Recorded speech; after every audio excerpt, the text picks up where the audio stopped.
जय विष्णुदेव की जय हो, बृहस्पति भगवान की। स्वागत है आप सभी का हमारे चैनल पर। आज के इस वीडियो में आप सुनेंगे बृहस्पतिवार व्रत की कथा और आरती। हमारे चैनल पर आप सभी प्रकार की व्रत कथाएं और महात्म्य सुन सकते हैं। तो व्रत कथाएं सुनने के लिए और हमसे जुड़े रहने के लिए आपको हमारे चैनल को सब्सक्राइब करके बेल आइकन पर प्रेस करना है और आज की वीडियो अच्छी लगे तो लाइक करना है और शेयर करना है। साथ ही कमेंट में ओम नमो भगवते वासुदेवाय अवश्य लिखें। तो चलिए अब हम शुरू करते हैं बृहस्पतिवार व्रत की कथा, जिसको सुनने से और पढ़ने से बृहस्पति भगवान की कृपा से अन्न, धन, पुत्र सभी प्रकार के सुख प्राप्त होते हैं और सभी मनोकामनाएं पूर्ण होती हैं। तो बोलिए बृहस्पति भगवान की जय। प्राचीन समय की बात है। भारत में एक राजा राज्य करता था। वह बड़ा प्रतापी और दानी था। वह नित्य प्रति मंदिर में भगवत दर्शन करने जाता था। वह ब्राह्मण और गुरु की सेवा भी किया करता था। उसके द्वार से कोई भी याचक निराश होकर नहीं लौटता था। वह प्रत्येक गुरुवार को व्रत रखता एवं पूजन करता था। हर दिन गरीबों की सहायता करता था। परंतु ये सब बातें उसकी रानी को अच्छी नहीं लगती थी। वह न ही व्रत करती और न किसी को एक भी पैसा दान में देती थी। वह राजा से भी ऐसा करने को मना किया करती थी। एक समय की बात है, राजा शिकार खेलने वन को चले गए। घर पर रानी और दासी थी। उस समय गुरु बृहस्पति साधु का रूप धारण करके राजा के दरवाजे पर भिक्षा मांगने आए। साधु ने रानी से भिक्षा मांगी तो वह कहने लगी, हे साधु महाराज, मैं इस दान पुण्य से तंग आ गई हूँ। इस कार्य के लिए मेरे पति देवी बहुत हैं। अब आप ऐसी कृपा करें कि मेरा सारा धन नष्ट हो जाए और मैं आराम से रह सकूं। साधु रूपी बृहस्पति देव ने कहा, देवी तुम तो बड़ी विचित्र हो। संतान और धन से कोई दुखी नहीं होता, सभी इसको चाहते हैं। पापी भी पुत्र और धन की इच्छा करता है। अगर तुम्हारे पास धन अधिक है तो भूखे मनुष्यों को भोजन कराओ, प्याऊ लगवाओ, ब्राह्मणों को दान दो, धर्मशालाएं बनवाओ, कुआं, तालाब, बावड़ी, बाग बगीचों आदि का निर्माण करवाओ तथा निर्धनों की कुमारी कन्याओं का विवाह कराओ। साथ ही यज्ञ आदि करो। इस प्रकार के करने से आपके कुल का और आपका नाम परलोक में सार्थक होगा एवं स्वर्ग की प्राप्ति होगी। परंतु रानी साधु की इन बातों से खुश नहीं हुई। उसने कहा, हे साधु महाराज, मुझे ऐसे धन की आवश्यकता नहीं जिसको मैं अन्य लोगों को दान दूं तथा जिसको रखने और संभालने में ही मेरा सारा समय नष्ट हो जाए। साधु ने कहा, देवी यदि तुम्हारी ऐसी इच्छा है तो जैसा मैं तुम्हें बताता हूँ तुम वैसा ही करना। बृहस्पतिवार के दिन घर को गोबर से लीपना, अपने केशों को पीली मिट्टी से धोना, केशों को धोते समय स्नान करना, राजा से कहना वह हजामत करवाए, भोजन में मांस मदिरा खाना, कपड़ा धोबिकियां धुलने डालना। इस प्रकार 7 बृहस्पतिवार करने से तुम्हारा सारा धन नष्ट हो जाएगा। ये कहकर साधु महाराज रूपी बृहस्पति देव अंतर्ध्यान हो गए। रानी ने साधु के कहने के अनुसार 7 बृहस्पतिवार वैसा ही करने का विचार किया। साधु के बताए अनुसार करते हुए केवल 3 बृहस्पतिवार ही बीते थे कि उसकी समस्त धन संपत्ति नष्ट हो गई। भोजन के लिए दोनों समय परिवार तरसने लगा और सांसारिक भोगों से दुखी रहने लगा। तब वह राजा रानी से कहने लगा कि रानी, तुम यहाँ पर रहो, मैं दूसरे देश को जाता हूँ, क्योंकि यहाँ पर मुझे सभी मनुष्य जानते हैं, इसलिए मैं यहाँ कोई कार्य नहीं कर सकता। ऐसा कहकर राजा परदेश चला गया। वहां जंगल से लकड़ी काट कर लाता और शहर में बेचता। इस तरह से जीवन बिताने लगा। इधर राजा के बिना रानी और दासियां दुखी रहने लगी। किसी दिन भोजन मिलता और किसी दिन पानी पीकर ही रह जाती। एक समय रानी और दासियों को 7 दिन बिना भोजन के व्यतीत हो गए। तो रानी ने अपनी दासी से कहा कि दासी, यहाँ पास ही के नगर में मेरी बहन रहती है, वह बड़ी धनवान है, तू उसके पास जा और वहां से 5 सेर बेझर मांग के ले आ, जिससे कुछ समय के लिए गुजर हो जाएगी। दासी रानी की बहन के पास गई। रानी की बहन उस समय पूजा कर रही थी। बृहस्पतिवार का दिन था। दासी ने रानी की बहन से कहा, रानी जी, मुझे आपकी बहन ने भेजा है, मुझे 5 सेर बेझर दे दो। दासी ने यह बात अनेक बार कही, परंतु रानी की बहन ने कोई उत्तर नहीं दिया, क्योंकि वह उस समय बृहस्पतिवार की कथा सुन रही थी। जब तक कथा होती है तब तक न बोलते हैं न उठते हैं। जब दासी को रानी की बहन से कोई उत्तर नहीं मिला तो वह बहुत दुखी हुई। उसे क्रोध भी आया। वह लौटकर रानी से बोली, हे रानी, आपकी बहन बहुत ही धनी स्त्री है। छोटे लोगों से तो वह बात भी नहीं करती। मैंने उससे कहा तो उसने कोई उत्तर नहीं दिया, तो मैं वापस चली आई। रानी बोली, हे दासी, इसमें उसका कोई दोष नहीं है। जब बुरे दिन आते हैं तब कोई सहारा नहीं देता। अच्छे बुरे का पता विपत्ति में ही लगता है। अब तो जो ईश्वर की इच्छा होगी वही होगा। यह सब तो हमारे भाग्य का दोष है। उधर रानी की बहन ने सोचा कि मेरी बहन की दासी आई थी, परंतु मैं उससे नहीं बोली, इससे वह बहुत दुखी हुई होगी। कथा सुन और विष्णु भगवान का पूजन समाप्त कर वह अपनी बहन के घर आई और कहने लगी, बहन, मैं बृहस्पतिवार का व्रत कर रही थी। तुम्हारी दासी आई, परंतु जब तक कथा होती है तब तक ना उठते हैं और ना बोलते हैं, इसलिए मैं नहीं बोली। कहो दासी क्यों गई थी? रानी बोली, बहन, हमारे घर पर अनाज नहीं था। वैसे तुमसे कोई बात छुपी नहीं है, इस कारण मैंने दासी को तुम्हारे पास 5 सेर बेजल लेने के लिए भेजा था। रानी की बहन बोली, बहन देखो, बृहस्पति भगवान सबकी मनोकामना पूर्ण करते हैं। देखो, शायद तुम्हारे घर में अनाज रखा हो। यह सुनकर दासी घर के अंदर गई तो वहां उसे एक घड़ा बेजर का भरा मिल गया। उसे बड़ी हैरानी हुई, क्योंकि उसने एक एक बर्तन पहले ही देख लिया था। उसने बाहर आकर रानी को बताया। दासी अपनी रानी से कहने लगी, रानी देखो, वैसे जब हमको अन्न नहीं मिलता तो हम रोज ही व्रत करते हैं। अगर इनसे व्रत की विधि और कथा पूछ ली जाए तो उसे हम भी किया करेंगे। दासी के कहने पर रानी ने अपनी बहन से बृहस्पतिवार व्रत के बारे में पूछा। उसकी बहन ने बताया कि बृहस्पतिवार के व्रत में चने की दाल और मुनक्का से विष्णु भगवान का केले की जड़ में पूजन करें तथा दीपक जलाएं, पीला भोजन करें, कथा सुनें। इस प्रकार करने से गुरु भगवान प्रसन्न होते हैं, अन्न पुत्र धन देते हैं, सभी की मनोकामना पूर्ण करते हैं। व्रत और पूजन की विधि बताकर रानी की बहन अपने घर लौट गई। रानी और दासी दोनों ने निश्चय किया कि बृहस्पति भगवान का पूजन करके बृहस्पतिवार का व्रत अवश्य करेंगे। 7 रोज बाद जब बृहस्पतिवार आया तो उन्होंने व्रत रखा। घुड़साल में जाकर चना और गुड़ बीन लाई तथा उसकी दाल से केले की जड़ तथा विष्णु भगवान का पूजन किया। अब भोजन पीला कहाँ से आए, तो दोनों बड़ी दुखी हुई, परंतु उन्होंने व्रत किया था, इस कारण बृहस्पति भगवान प्रसन्न थे। एक साधारण व्यक्ति के रूप में वे 2 थालों में सुंदर पीला भोजन लेकर आए और दासी को देकर बोले, दासी, यह भोजन तुम्हारे और रानी के लिए है, तुम दोनों करना। दासी भोजन पाकर बड़ी प्रसन्न हुई और रानी से बोली, रानी जी भोजन कर लो। रानी को भोजन आने के बारे में कुछ पता नहीं था, इसलिए वह दासी से बोली, जा तू ही भोजन कर, तू हमारी व्यर्थ में हंसी उड़ाती है। दासी बोली, एक व्यक्ति भोजन दे गया है। तो रानी कहने लगी, यह भोजन तेरे लिए दे गया है तो तू ही भोजन कर ले। दासी ने कहा, वह व्यक्ति हम दोनों के लिए 2 थालों में भोजन देकर गया है, इसलिए मैं और आप दोनों ही साथ साथ भोजन करेंगे।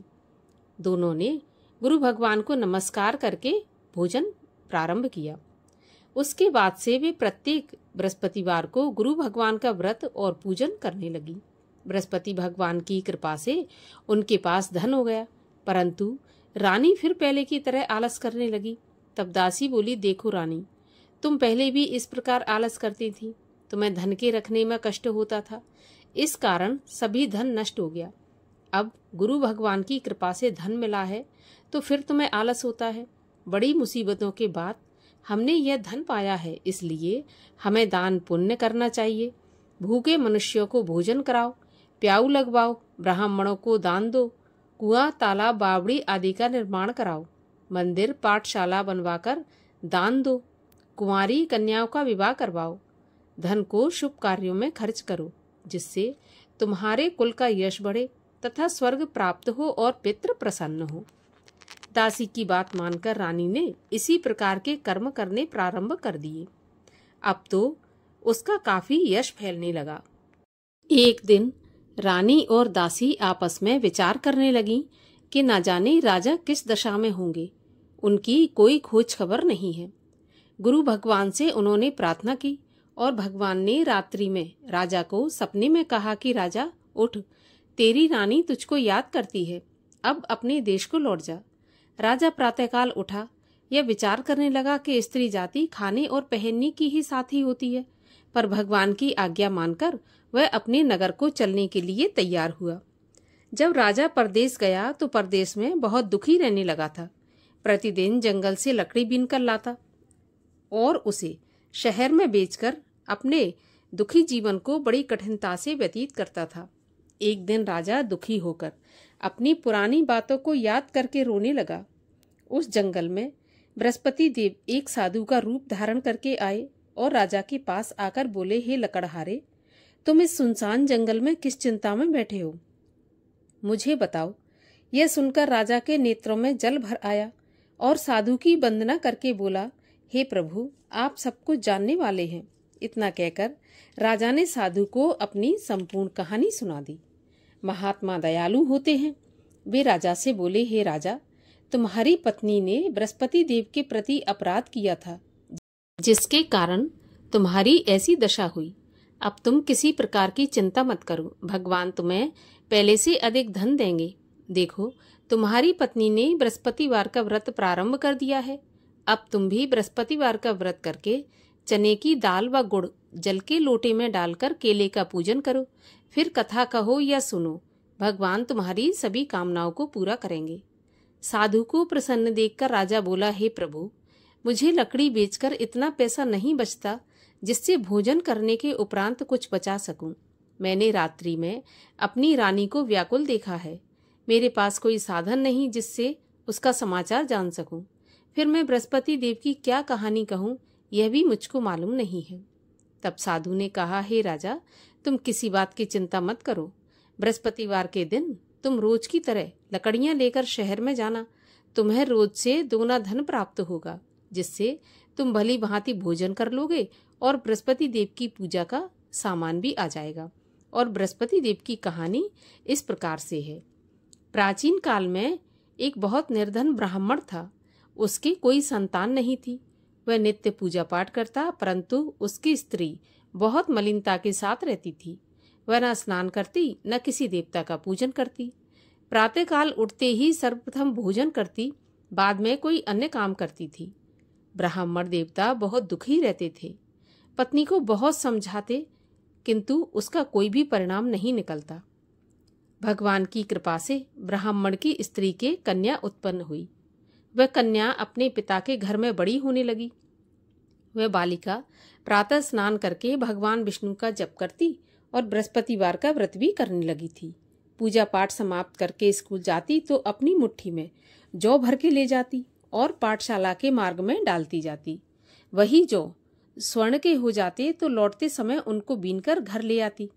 एक दिन वह बालिका सूप में उन सोने के जौ को फटक कर साफ कर रही थी। तभी उसकी माँ ने देख लिया और कहा, बेटी, सोने के जौ को फटकने के लिए सोने का सूप होना चाहिए। अगले दिन गुरुवार था। इस कन्या ने व्रत रखा और बृहस्पति देव से प्रार्थना करके कहा कि प्रभु, यदि मैंने सच्चे मन से आपकी पूजा की हो तो मुझे सोने का सूप दे दो। बृहस्पति देव ने उसकी प्रार्थना स्वीकार कर ली। रोजाना की तरह वह कन्या जौ फैलाती हुई स्कूल चली गई। स्कूल से लौटकर जब वह जौ बीन रही थी तो बृहस्पति देव की कृपा से उसे सोने का सूप मिला। उसे वह घर ले आई और उसमें जौ साफ करने लगी, परंतु उसकी माँ का वही ढंग रहा।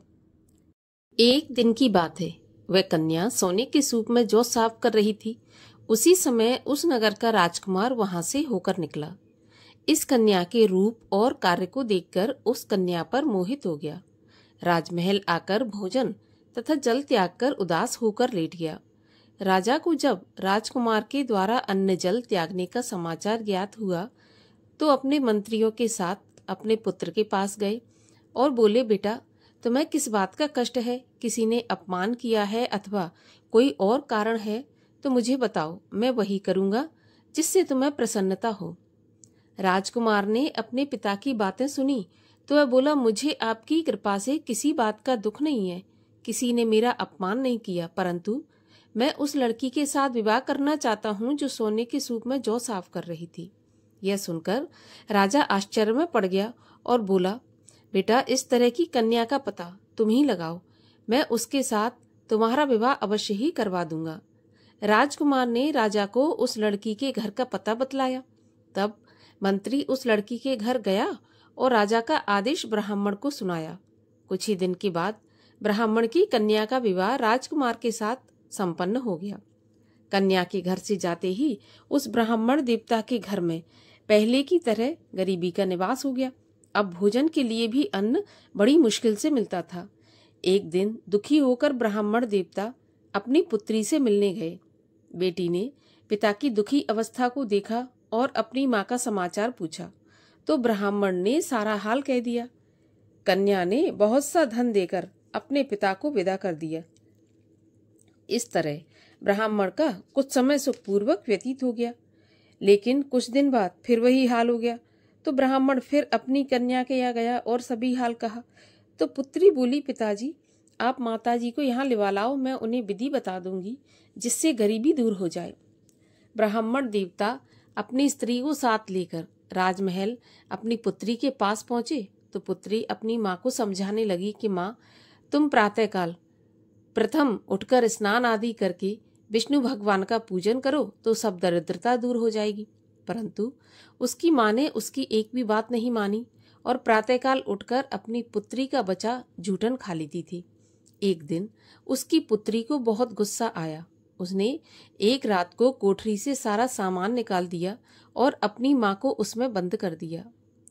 प्रातःकाल उसमें से उसे निकाला, स्नान आदि करा के पूजा पाठ करवाया तो उसकी माँ की बुद्धि ठीक हो गई। इसके बाद वह नियम से पूजा पाठ करती और प्रत्येक बृहस्पतिवार का व्रत रखने लगी। इस व्रत के प्रभाव से उसकी माँ भी बहुत धनवान तथा पुत्रवती हो गई और बृहस्पति देवता के प्रभाव से स्वर्ग को गई। वह ब्राह्मण भी सुखपूर्वक इस लोक का सुख भोग कर स्वर्ग को प्राप्त हुआ। इस तरह कहानी कहकर साधु देवता वहां से अंतर्ध्यान हो गए। धीरे धीरे समय व्यतीत होने पर फिर बृहस्पतिवार का दिन आया। राजा जंगल से लकड़ी काटकर किसी शहर में बेचने गया। उसे उस दिन और दिनों से अधिक धन मिला। राजा ने चना गुड़ आदि लाकर बृहस्पतिवार का व्रत किया। उस दिन से उसके सभी क्लेश दूर हुए। परंतु जब अगला गुरुवार आया तो बृहस्पतिवार का व्रत करना भूल गया। इस कारण बृहस्पति भगवान नाराज हो गए। उस दिन उस नगर के राजा ने विशाल यज्ञ का आयोजन किया तथा अपने समस्त राज्य में घोषणा करवा दी कि कोई भी मनुष्य अपने घर में भोजन न बनाए, आग भी न जलाए। समस्त जनता मेरे यहाँ भोजन करने आए। इस आज्ञा को जो नहीं मानेगा उसको फांसी की सजा दी जाएगी। राजा की आज्ञा के अनुसार राज्य के सभी वासी राजा के भोज में सम्मिलित हुए, लेकिन लकड़हारा कुछ देर से पहुंचा, इसलिए राजा उसको अपने साथ महल में ले गए। जब राजा लकड़हारे को भोजन करा रहे थे तो रानी की दृष्टि उस खूंटी पर पड़ी जिस पर उसका हार लटका हुआ था। उसे हार खूंटी पर लटका दिखाई नहीं दिया। रानी को निश्चय हो गया कि मेरा हार इस लकड़हारे ने चुरा लिया है। उसी समय सैनिक बुलवाकर उसको जेलखाने में डलवा दिया। जब लकड़हारा जेलखाने में गया तो बहुत दुखी होकर विचार करने लगा कि न जाने कौन से पूर्व जन्म के कर्म से मुझे यह दुख प्राप्त हुआ है, और उसी साधु को याद करने लगा जो कि जंगल में मिला था। उसी समय तत्काल बृहस्पति देव साधु के रूप में प्रकट हो गए और उसकी दशा को देखकर कहने लगे, अरे मूर्ख, तूने बृहस्पति देवता की कथा नहीं की, इसी कारण तुझे दुख प्राप्त हुआ है। अब चिंता मत कर, बृहस्पतिवार के दिन जेल खाने के दरवाजे पर 4 पैसे पड़े मिलेंगे, उनसे तू बृहस्पति देव की पूजा करना तो तेरे सभी कष्ट दूर हो जाएंगे। अगले बृहस्पतिवार उसे जेल के द्वार पर 4 पैसे मिले। राजा ने पूजा का सामान मंगवाकर कथा कही और प्रसाद बांटा। उसी रात्रि को बृहस्पति देव ने उस नगर के राजा को स्वप्न में कहा कि राजा, तूने जिस आदमी को जेल खाने में बंद कर दिया है वह निर्दोष है, वह राजा है, उसे छोड़ देना। रानी का हार उसी खूंटी पर लटका हुआ है। अगर तू ऐसा नहीं करेगा तो मैं तेरे राज्य को नष्ट कर दूंगा। राजा प्रातःकाल उठा और खूंटी पर हार टंगा देखकर लकड़हारे को बुलाकर क्षमा मांगी तथा राजा के योग्य सुंदर वस्त्र आभूषण भेंट करके उसे विदा किया। गुरुदेव की आज्ञा के अनुसार राजा अपने नगर को चल दिया। राजा जब नगर के पास पहुंचा तो उसे बड़ा आश्चर्य हुआ। नगर में पहले से अधिक बाग, तालाब, कुएं तथा बहुत सी धर्मशाला, मंदिर आदि बने हुए थे। राजा ने पूछा, ये किसका बाग और धर्मशाला है? तब नगर के सब लोग कहने लगे कि यह सब रानी और दासी के द्वारा बनवाए गए हैं। तो राजा को आश्चर्य हुआ और गुस्सा भी आया। जब रानी ने खबर सुनी कि राजा आ रहे हैं तो उसने अपनी दासी से कहा कि दासी, देख राजा हमको कितनी बुरी हालत में छोड़ गए थे। हमारी ऐसी हालत देखकर वह लौट न जाए, इसलिए तू दरवाजे पर खड़ी हो जा। रानी की आज्ञा के अनुसार दासी दरवाजे पर खड़ी हो गई। जब राजा आए तो उन्हें अपने साथ महल में लिवा लाई। तब राजा ने क्रोध करके अपनी तलवार निकाली और पूछने लगा, बताओ यह धन तुम्हें कैसे प्राप्त हुआ? तब रानी ने बताया, हमें यह धन बृहस्पति देव के व्रत के प्रभाव से प्राप्त हुआ है। तो राजा ने निश्चय किया कि 7 रोज बाद तो सभी बृहस्पति देव का पूजन करते हैं, परंतु मैं रोजाना दिन में 3 बार कथा कहा करूंगा तथा रोज व्रत किया करूंगा। अब हर समय राजा के दुपट्टे में चने की दाल बंधी रहती तथा दिन में 3 बार कथा कहता। एक दिन राजा ने विचार किया कि चलो अपनी बहन के यहाँ हो आऊं। इस तरह निश्चय कर राजा घोड़े पर सवार हो अपनी बहन के यहाँ चल दिया। मार्ग में उसने देखा कि कुछ आदमी एक मुर्दे को लिए जा रहे हैं। उन्हें रोककर राजा कहने लगा, अरे भाइयों, मेरी बृहस्पति देव की कथा सुन लो। वे बोले, लो हमारा तो आदमी मर गया, इसको अपनी कथा की पड़ी है। परंतु कुछ आदमी बोले, अच्छा कहो, हम तुम्हारी कथा भी सुनेंगे। तो राजा ने दाल निकाली और कथा कहनी शुरू कर दी। जब कथा आधी हुई थी तो मुर्दा हिलने लगा और जब कथा समाप्त हुई तो वह मुर्दा राम राम करके उठकर खड़ा हो गया।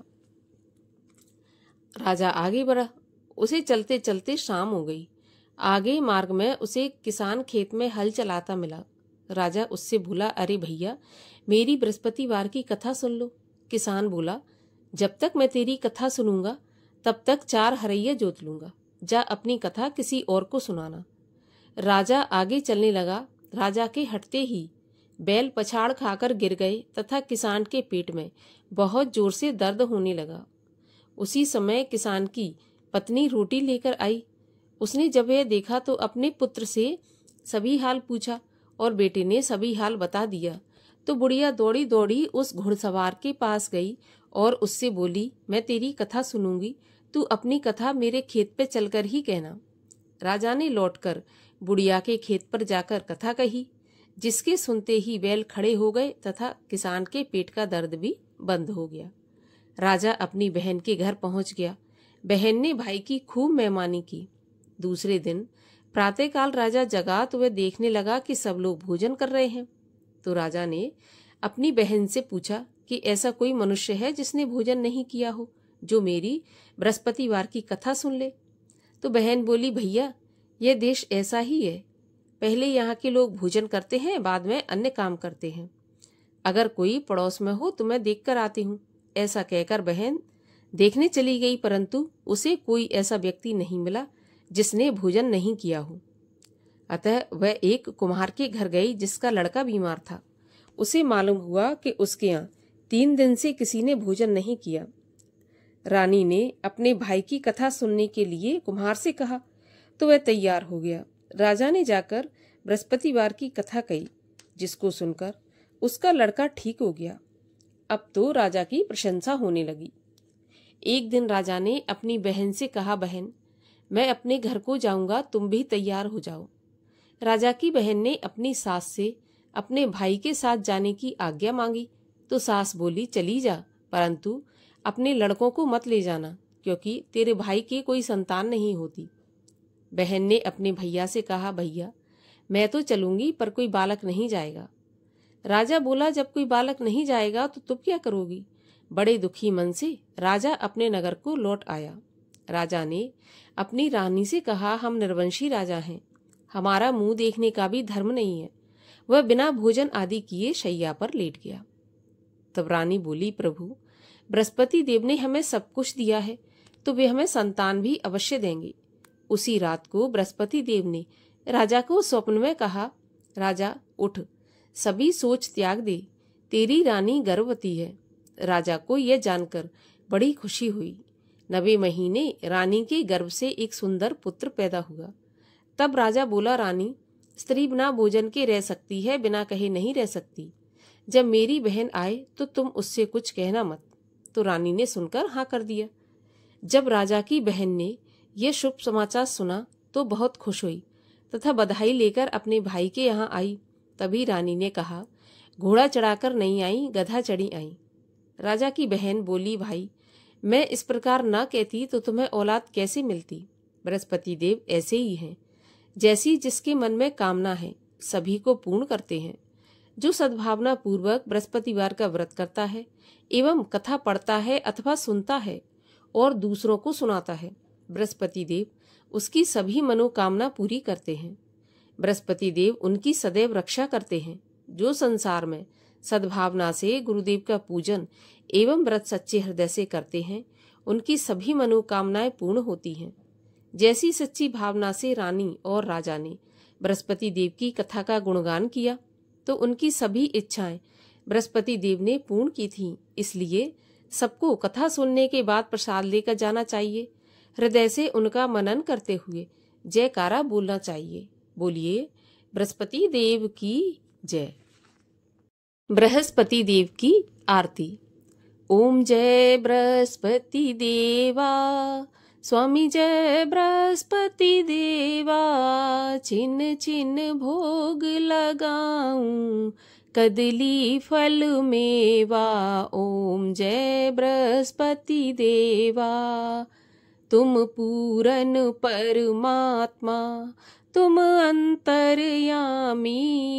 जगत पिता जगदीश्वर, तुम सबके स्वामी। ओम जय बृहस्पति देवा। चरणामृत निज निर्मल, सब पातक हरता। सकल मनोरथ दायक, कृपा करो भरता। ओम जय बृहस्पति देवा। तन मन धन अर्पण कर, जो जन शरण पड़े। प्रभु प्रकट तब होकर, आकर द्वार खड़े। ओम जय बृहस्पति देवा। दीन दयाल दयानिधि, भक्तन हितकारी। पाप दोष सब हरता, भव बंधन हारी। ओम जय बृहस्पति देवा। सकल मनोरथ दायक, सब संशय हारो। विषय विकार मिटाओ, संतन सुखकारी। ओम जय बृहस्पति देवा। जो कोई आरती प्रभु की, प्रेम सहित गावे। जेठानंद आनंद कर, सो निश्चय पावे। ओम जय बृहस्पति देवा। बोलो विष्णु भगवान की जय। बोलो बृहस्पति देव भगवान की जय।